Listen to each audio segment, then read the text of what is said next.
Good evening, ladies and gentlemen.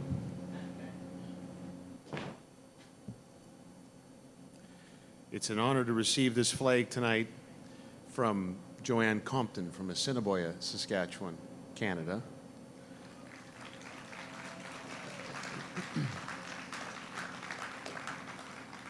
Premier Giz, members of the force, Staff Sergeant Retired McDonald, ladies and gentlemen, thank you for being here tonight.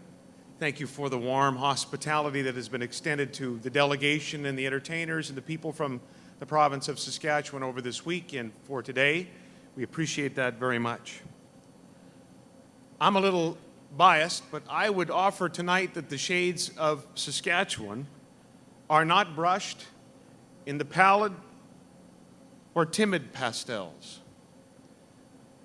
but rather in bold colors. In the diamond white of our winter, in the piercing blue of 100,000 lakes, the verdant pastures, the green of spring and of our forest, the earthen tones of the land, almost half of Canada's arable acres, land that was carved by our pioneers into a way of life, and yes, scarlet as well.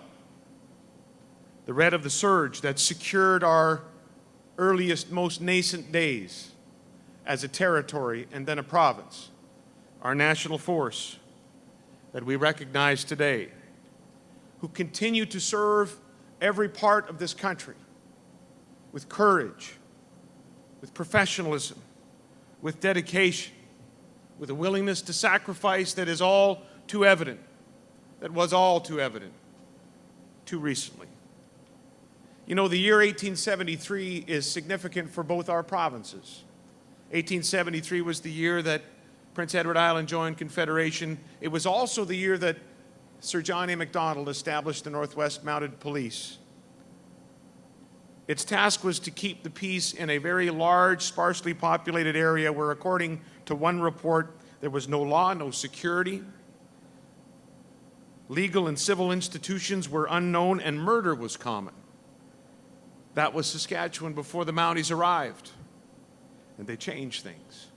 But not only did the Mounties restore order or bring order to the territories, to Western Canada, to our Saskatchewan, they delivered the mail, they took the census, they collected custom duties. I imagine that was popular.